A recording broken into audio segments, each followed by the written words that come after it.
കൃഷ്ണായ വാസുദേവായ ഹരയേ പരമാത്മനെ പ്രണതക്ലേശനാശായ ഗോവിന്ദായ നമോ നമഃ.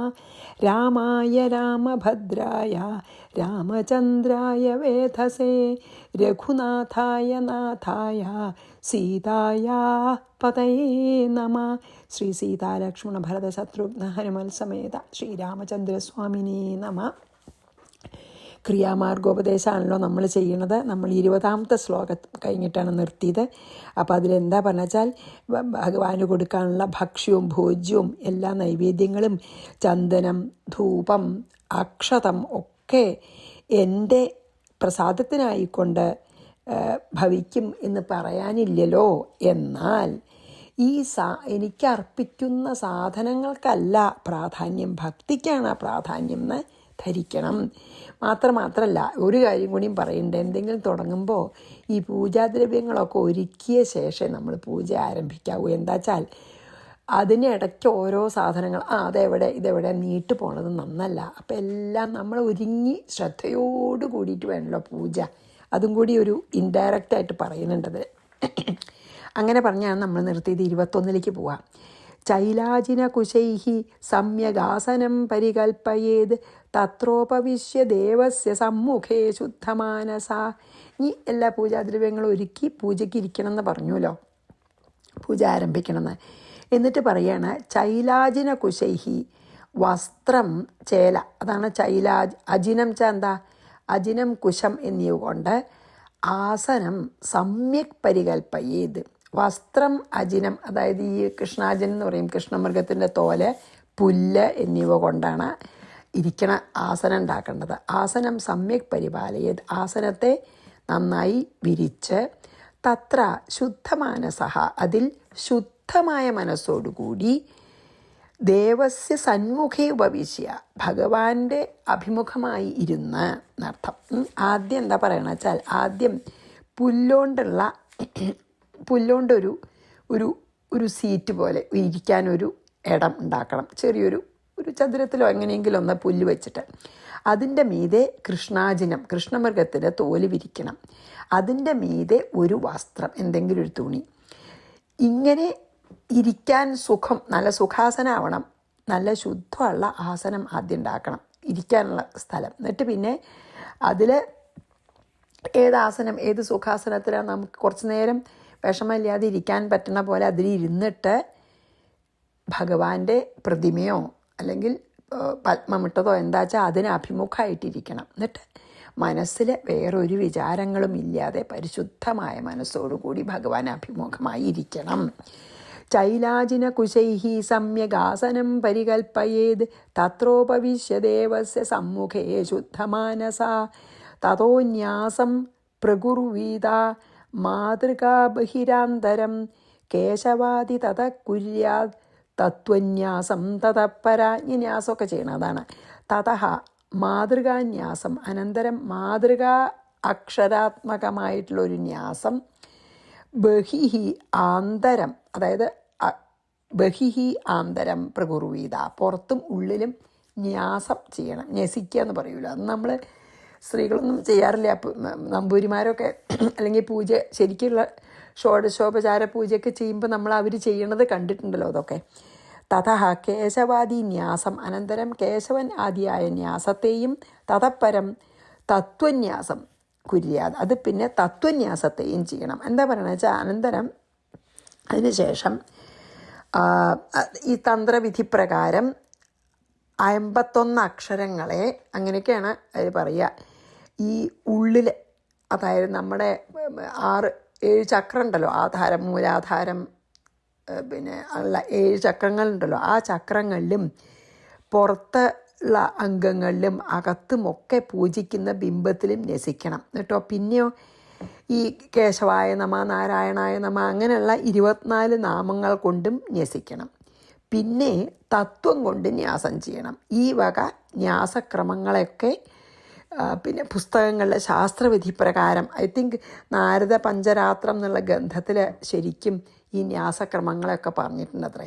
നാരദ പഞ്ചരാത്രം എന്ന് പറഞ്ഞിട്ടുള്ള ഒരു പുസ്തകമുണ്ട്. അതിൽ ഇങ്ങനത്തെ ഈ പൂജകൾക്ക് വേണ്ടിയിട്ടുള്ള ന്യാസത്തിനെ പറ്റിയൊക്കെ വിസ്തരിച്ച് പറഞ്ഞിട്ടുണ്ട് അത്ര. അതായത് 51 അക്ഷരങ്ങളെ കൊണ്ട് എങ്ങനെ ന്യസിക്കുക, പിന്നെ 24 നാമങ്ങളെ കൊണ്ട് ബാഹ്യവും ആന്തരവും ആയിട്ടുള്ള എല്ലാ അംഗങ്ങളെയും ന്യസിച്ച് ഭഗവതോന്മുഖമാക്കണം. അതാണ് ഈ 51 അക്ഷരാദികളും 24 ഭഗവാന്റെ നാമങ്ങളും ഉപയോഗിച്ച് ബാഹ്യാന്തരായിട്ടുള്ള എല്ലാ അംഗങ്ങളെയും ആ ചക്രങ്ങളൊക്കെ നമ്മൾ ഭഗവതോന്മുഖാക്കണം. അതാണ് അത്രയും ന്യാസം. അങ്ങനെ ഞാൻ വായിച്ചു. അപ്പം അത് ഒക്കെ ചെയ്യുക.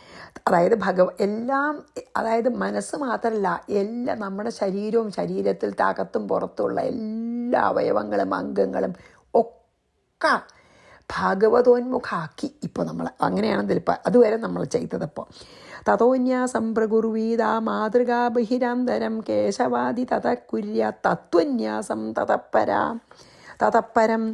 ഇനി 23 മന്മൂർത്തി പഞ്ചരന്യാസം മന്ത്രന്യാസം തതോന്യസേത് പ്രതിമാതാവപി തഥാ കുര്യൻ നിത്യമതന്ത്രിതഃ തതഃ മന്മൂർത്തി പഞ്ചരന്യാസ.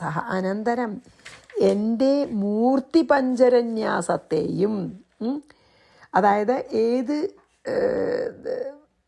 പിന്നെ ദേവതയാണ് നമ്മൾ ആരാധിക്കണ വെച്ചാൽ ആ ദേവതയുടെ പഞ്ചരസ്തോത്രത്തിൽ പറയിക്കണ ന്യാസമൊക്കെ ചെയ്യണമെന്ന്. മന്ത്രന്യാസത്തോടും മന്ത്രന്യാസത്തെയും ന്യസിക്കണം. പ്രതിമാദവ് അഭി, അതായത് ഇപ്പോൾ പ്രതിമ വെച്ചിട്ടാണെങ്കിലും നിത്യം എല്ലാ സമയത്തും അതന്ത്രിത കുര്യാത്, മടി കൂടാതെ ചെയ്യണം. അതന്ത്രിതം എന്ന് വെച്ചാൽ എന്താ, ആലസ്യമില്ലാതെ.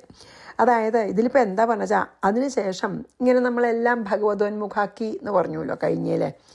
എന്നിട്ട് വിഷ്ണു പഞ്ചര സ്തോത്രത്തിൽ എന്താണ്, ഇപ്പം മഹാവിഷ്ണുവിനെ എണ്ണം ധ്യാനിക്കണമല്ലോ. അപ്പോൾ അതാണല്ലോ പറയണത് ഈ ക്രിയ. എന്താണ് ശ്രീരാമ ഭഗവാൻ പറയുന്നത് വിഷ്ണുവിനെ ആരാധിക്കുക എങ്ങനെയാണെന്നാണ്. അപ്പോൾ വിഷ്ണു പഞ്ചര സ്തോത്രത്തിൽ പറഞ്ഞിട്ടുള്ള ആ ന്യാസത്തെ ഈ തല മുതൽ, അതായത് ശിരസ് തൊട്ട് പാദം വരെയുള്ള എല്ലാ അവയവങ്ങളിലും ചെയ്യണം. ആ വിഷ്ണു പഞ്ചര സ്തോത്രത്തിൽ നാരദ പഞ്ചരാത്രത്തിൽ പറഞ്ഞിട്ടുണ്ട്. ആ വിഷ്ണു പഞ്ചര സ്തോത്രത്തിൽ പറഞ്ഞ മഹാന്യാസം എടുത്തിട്ട് ശിരസ് മുതൽ പാദം വരെയുള്ള അവയവത്തെ മുഴുവൻ ന്യസിക്കണം. പിന്നെ മന്ത്രാക്ഷരങ്ങളെ കൊണ്ട് 6 അംഗങ്ങളെ ന്യാസം ചെയ്യണം.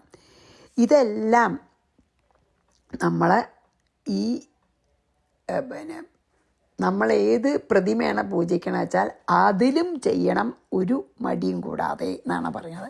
അതിൻ്റെ ഡീറ്റെയിൽസൊന്നും എനിക്ക് ശരിക്കും അത്രയ്ക്ക് അറിയില്ല, എല്ലാ പൂജയുടെ ഡീറ്റെയിൽസൊന്നും. ഞാൻ ഇതിൽ വായിച്ചതും പിന്നെ വേറെ വ്യാഖ്യാനങ്ങൾ വായിച്ചതും കൂട്ടി ഞാൻ പറയാൻ കേട്ടോ. ഏതായാലും ന്യാസമൊക്കെ നമ്മൾ അമ്പതിരിമാർ ചെയ്യണത് കാണാറുണ്ടല്ലോ, അങ്ങനെ ന്യസിക്കണം. മന്മൂർത്തി പഞ്ചരന്യാസം മന്ത്രന്യാസം തതോന്യസേത് പ്രതിമാതാവപി തഥാ കുര്യൻ നിത്യമതന്ത്രിത. നമ്മൾ ചെയ്യുന്ന ഈ ന്യാസം പ്രതിമയിലും ചെയ്യണം നമ്മൾ. എന്നിട്ടോ കലശം സ്വപുരോ വാമേ ക്ഷിപേത് പുഷ്പാദിദക്ഷിണേ അർഘ്യപാദ്യ പ്രദാനാർത്ഥം മധുപർക്കാർത്ഥമേവ ച തഥൈവാചമനാർത്ഥം തു ന്യസേൽ പാത്രചതുഷ്ടയം.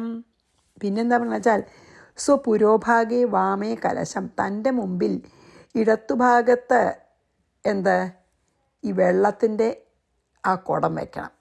പുഷ്പാദി, പിന്നെ പുഷ്പം മുതലായത് വലത്ത് ഭാഗത്ത് വയ്ക്കണം. വെള്ളം ഇടത്ത് ഭാഗത്തും ചാർത്താനുള്ള പുഷ്പം മുതലായവയൊക്കെ വലത്ത് ഭാഗത്തും ക്ഷിപയിൽ വയ്ക്കണം. അർഘ്യപാദ്യ പ്രദാനാർത്ഥം, അർഘ്യവും പാദ്യവും കൊടുക്കാനും, അതായത് കുടിക്കാനുള്ള വെള്ളവും കാല് കഴുകാനുള്ള വെള്ളവും കൊടുക്കാനും, മധുപർക്കാർത്ഥം, മധുപർക്കത്തിനായിക്കൊണ്ട്, മധുപർക്കം എന്ന് വെച്ചാൽ പാലും തേനും, അതുകൊണ്ട് പാലും തേനും കൂടി, തൈരും, കുറച്ച് പാലും കുറച്ച് തൈരും കുറച്ച് തേനും കൂടി ചേർത്തേനാണ് മധുപർക്കം എന്ന് ഞാൻ എവിടെയോ വായിച്ചിട്ടുണ്ട്. പാത്രചതുഷ്ടയം ന്യസേത്, 4 പാത്രം വെക്കണം. അപ്പോൾ എങ്ങനെയാ വെച്ചാൽ ഇടത്ത് ഭാഗത്ത് വെള്ളം, അവനവൻ്റെ മുമ്പിലെ ഇടത്ത് ഭാഗത്തായിട്ട് ജലപാത്രം വെക്കണം. വലത്ത് ഭാഗത്ത് അർച്ചന ചെയ്യാനുള്ള പുഷ്പങ്ങൾ വെക്കണം. അതേപോലെ തന്നെ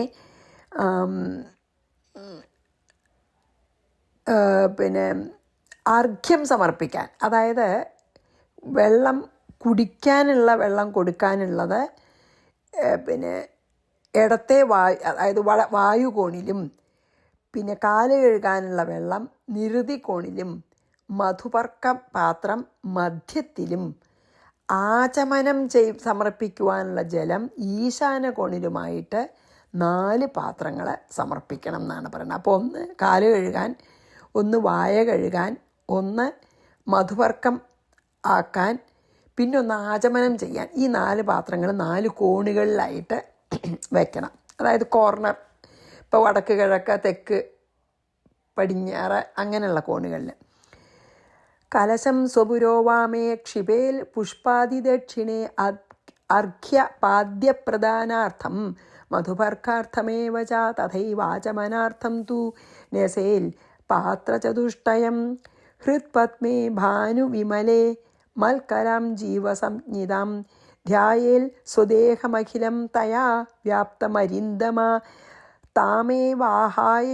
താമേവാഹയോന്നിത്യം പ്രതിമാദിഷു മത്കലാം. ഇനി ഭാനുവിമലേ ഹൃത്പത്മേ, സൂര്യനെപ്പോലെ പരിശുദ്ധമായിരിക്കുന്ന ഹൃദയപത്മത്തിൽ ജീവസംജ്ഞിതാം മത്കലാം ധ്യായേത്. അതായത് നമ്മുടെ ഹൃദയപത്മത്തിൽ നമ്മുടെ ഹൃദയം ഒരു താമര പോലെ വികസിച്ചിരിക്കുകയാണെന്ന് നമ്മൾ സങ്കല്പിച്ചിട്ട് അതിൽ ജീവൻ എന്ന് പേരായിട്ടുള്ള എന്നെ ധ്യാനിക്കണം. ഞാൻ തന്നെയാണ് ജീവാത്മാവ്. അപ്പോൾ നമ്മുടെ ഹൃദയപത്മം തുറന്ന് വികസിച്ച് നിൽക്കുന്ന നമ്മുടെ ഹൃദയപത്മത്തിലെ ഭഗവാൻ ആകുന്ന ജീവനെ സങ്കല്പിക്കണം.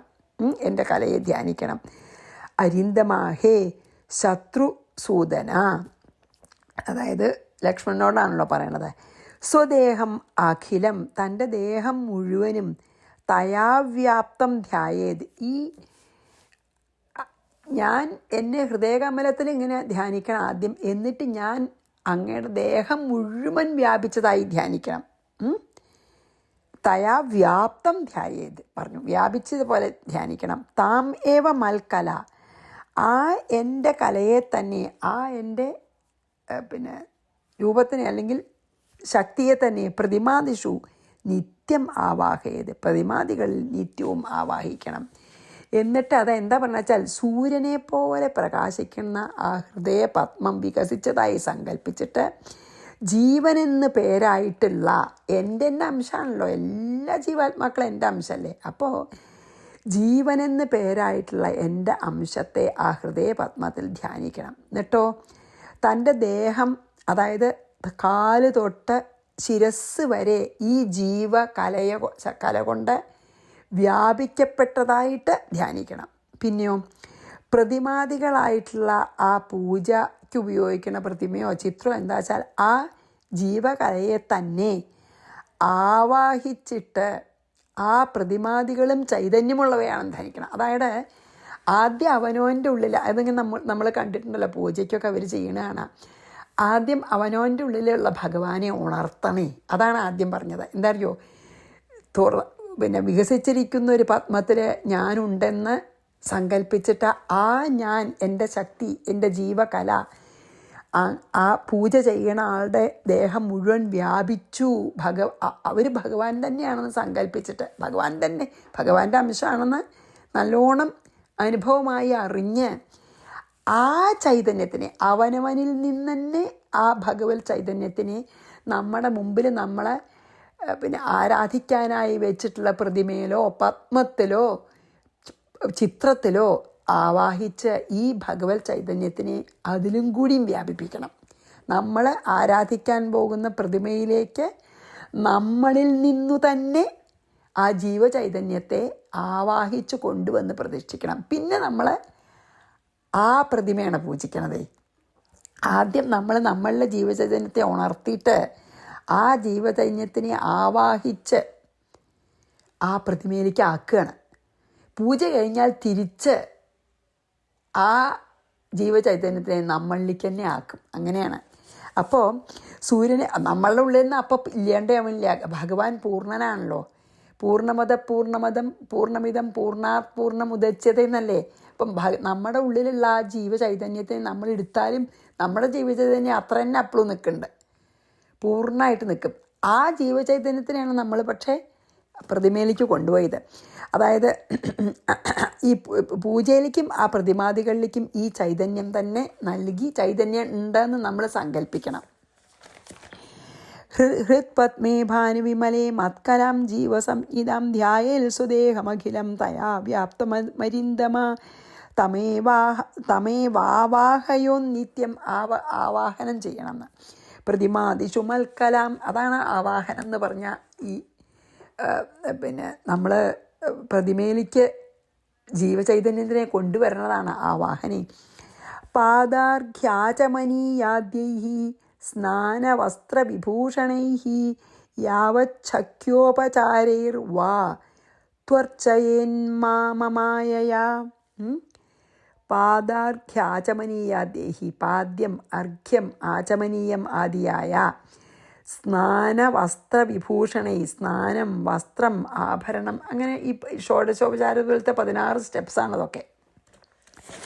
എന്നിട്ട് അതായത് അർഘ്യം കൊടുക്കുക, പാദ്യം കൊടുക്കുക, ആദ്യം ആസനം കൊടുക്കുക, അത് കഴിഞ്ഞ് പിന്നെ അർഘ്യം പാദ്യം പിന്നെ കാല് കഴിക്കുകയാണ്. ആസനം കൊടുക്കുക, പാദ്യം, പിന്നെ അർഘ്യം, പിന്നെ ആചമനീയം, സ്നാനം, വസ്ത്രം, അലങ്കാരം, ഇതൊക്കെ സമർപ്പിച്ചിട്ട്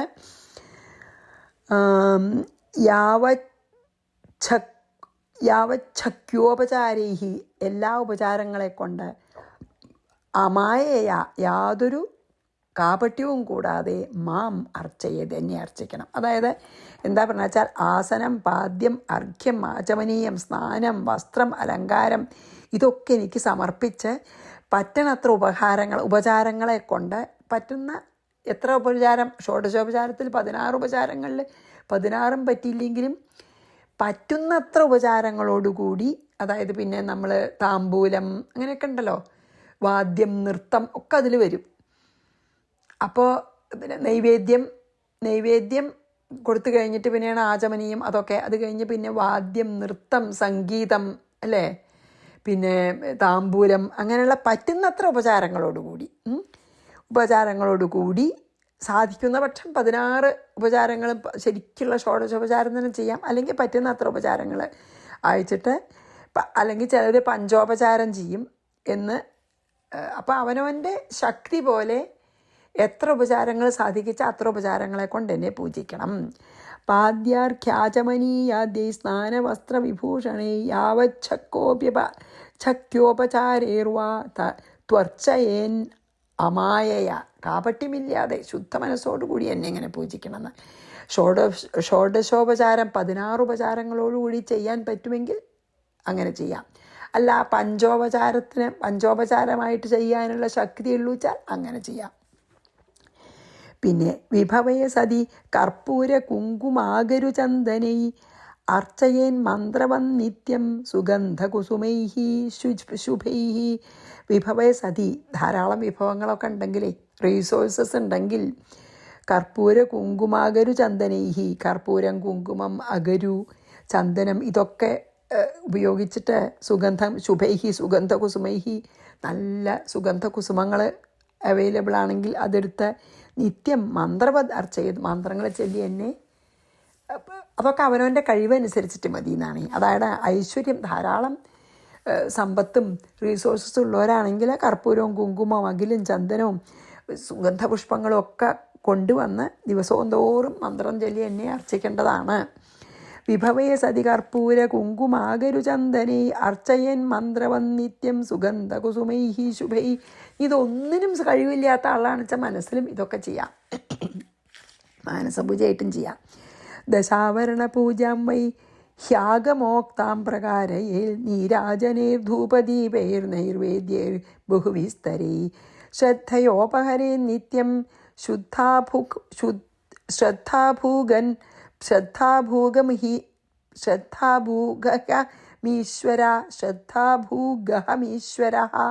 ഹോമം കുര്യാൽ പ്രയത്നേന വിധിനാ മന്ത്രകോവിദഃ. 29 ഒന്നിച്ചാട്ടോ. ആഗമോക്താം ദശാവരണ പൂജാം പ്രകാര ഏത് ആഗമത്തിൽ, അതായത് വേദത്തിൽ പറഞ്ഞിരിക്കുന്ന, അല്ല പിന്നെ ആഗമങ്ങളിൽ പറഞ്ഞിരിക്കുന്ന ദശാവരണ പൂജ ചെയ്യണം.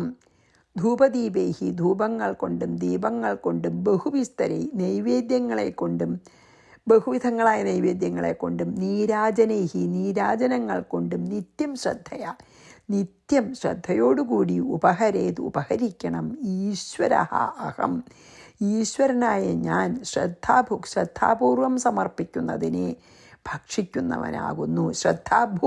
ഭുക്ക് ചെന്ത ഭക്ഷിക്കുന്നവൻ. ശ്രദ്ധയോടുകൂടി എനിക്ക് എന്തർപ്പിച്ചാലും അതിനെ ഞാൻ സ്വീകരിക്കുന്ന ആളാണ്.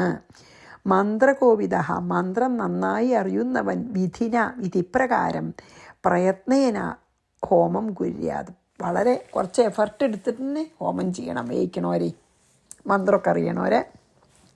ഇപ്പം എന്താ പറഞ്ഞ വെച്ചാൽ ആഗമസംഹിതയിൽ പറഞ്ഞത്, ആഗമങ്ങളിൽ പറഞ്ഞതിനെ അനുസരിച്ച് ദശാവരണ പൂജ അറിയണവരെ കൊണ്ട് ചെയ്യിപ്പിക്കാം. ധൂപം, ദീപം, പല വിധത്തിലുള്ള നൈവേദ്യങ്ങൾ, നീരാജനം, ഇതൊക്കെ ശ്രദ്ധയോടുകൂടി നൽകി പൂജിക്കണം. ഞാൻ ഈശ്വരനാണ്, അപ്പോൾ എനിക്ക് ശ്രദ്ധയുള്ളവർ നൽകുന്ന എല്ലാറ്റിനെയും ഞാൻ സന്തോഷത്തോടുകൂടി സ്വീകരിക്കും. പക്ഷേ ശ്രദ്ധയില്ലാതെ സമർപ്പിക്കുന്നതിനെ ഞാൻ സ്വീകരിക്കില്ല എന്നും കൂടി അർത്ഥാവാം. മന്ത്രം നന്നായി അറിയണവരൊക്കെ ദിവസം തോറും നല്ല ശ്രദ്ധയോടുകൂടി വിധിപ്രകാരം ഹോമം ചെയ്യണം. അങ്ങനെ പറഞ്ഞു. ഇനി അത് വായിച്ച് നമുക്ക് അതിവിടെ നിർത്താൻ തോന്നുന്നുണ്ട്. അതായത് ഇപ്പോൾ ഈ പിന്നെ ക്രിയാമാർഗോപദേശം എന്ന് പറഞ്ഞാൽ സാധാരണ നമ്മളൊരു പൂജയൊക്കെ ചെയ്യണതിന് തന്നെയാണ് പറയണത്. അതിനെ ഒന്ന് വിസ്തരിച്ച് ലക്ഷ്മണന് പറഞ്ഞു കൊടുക്കുകയാണ് ഭഗവാനെ. അപ്പോൾ നമുക്ക് 29, 30 വായിച്ച് നമുക്ക് ഇന്നിവിടെ നിർത്താമെന്ന് എനിക്ക് തോന്നുന്നു. ദശാവരണ പൂജാം വൈ ഹ്യാഗമോക്താം പ്രകാരയേത് നീരാജനൈർധൂപദീപൈർ നൈർവേദ്യൈർബഹുവിസ്തരൈ ശ്രദ്ധയോപഹരേൻ നിത്യം ശ്രദ്ധാഭുഗ്. അതാണ് ശ്രദ്ധാഭുഗ് എന്ന് പറഞ്ഞാൽ ശ്രദ്ധയോടെ നൽകുന്ന എന്തും ഭുജിക്കുന്ന ആളാണെന്നർത്ഥം. ശ്രദ്ധാഭുഗ് അഹം ഈശ്വര, ഞാൻ ഈശ്വരനാണ്. അതാണ് ശ്രദ്ധാഭുഗമ അഹം ഈശ്വര എന്ന് പറഞ്ഞാൽ. ശ്രദ്ധാഭുഗ് അഹം ഈശ്വര, ഈശ്വരനായ ഞാൻ ശ്രദ്ധയോടെ നൽകുന്നത് എന്തും ഭുജിക്കുന്നു. ഹോമം കുര്യാൽ പ്രയത്നേന വിധിന മന്ത്രകോവിദ, മന്ത്രം അറിയണമെങ്കിൽ കുറച്ച് പ്രയാസപ്പെട്ടിട്ടാണെങ്കിലും വിധിപ്രകാരമൊക്കെ ഹോമങ്ങളൊക്കെ ചെയ്യണം എന്ന് പറയുകയാണ്. അതായത് ഇവിടെ ഭഗവാൻ തന്നെ പറയണത് ഏറ്റവും പ്രധാനമായിട്ടുള്ളത് എന്നെ പൂജിക്കുമ്പോൾ ഏറ്റവും പ്രധാനമായിട്ടുള്ളത് ശ്രദ്ധയാണ്. നമ്മൾ ആദരവോടും ഭക്തിയോടുകൂടും അങ്ങേയറ്റം ശ്രദ്ധയോടുകൂടി വേണം ഭഗവത് ആരാധന ചെയ്യാൻ. അതായത് നമുക്ക് എങ്ങനെയെങ്കിലും അത് ചെയ്തിട്ട് കാര്യമില്ല എന്ന് തന്നെ ഭഗവാൻ പറയണം. അതാണ് എപ്പോഴും പറയണ്ടല്ലോ, കാപട്യമില്ലാത്ത മനസ്സോടുകൂടി, മനഃശുദ്ധിയോടുകൂടി. അതായത് നമ്മളെ ഭഗവാൻ ഒരു ആരാധന മാത്രമാണ്, ഒന്നും ആഗ്രഹിച്ചിട്ടല്ല, ആരെയും ബോധ്യപ്പെടുത്താനല്ല, സ്വന്തം മനസ്സിനെ പോലും ബോധ്യപ്പെടുത്താനല്ല എന്ന് പറഞ്ഞ് നമ്മൾ സർവാത്മനാ ഭഗവാനിൽ ശരണാഗതി അടഞ്ഞ് ഏറ്റവും ആദരവോടും ശ്രദ്ധയോടും കൂടി ചെയ്യുന്ന പൂജ, അല്ലെങ്കിൽ നമ്മൾ അർപ്പിക്കുന്ന വെറും ജലമാണെങ്കിലും ഒരു ഏതള തുളസിയാണെങ്കിലും ഭഗവാൻ അത് സന്തോഷത്തോടെ സ്വീകരിക്കുന്ന ഭഗവാൻ നമ്മളോട് പറയാണ്. അപ്പോൾ നമുക്ക് തൽക്കാലം ഇവിടെ നിർത്താം. 31 തൊട്ട് നാളെ ചെയ്യാം. ശ്രീകൃഷ്ണാർപ്പണമസ്തു. സർവത്ര ഗോവിന്ദനാമ സങ്കീർത്തനം. ഗോവിന്ദ ഗോവിന്ദ. സീതാലക്ഷ്മണ ഭരതശത്രുഘ്ന ഹനുമൽ സമേത ശ്രീരാമചന്ദ്രസ്വാമിനേ നമ. ഗുരുവായൂരപ്പ ശരണം.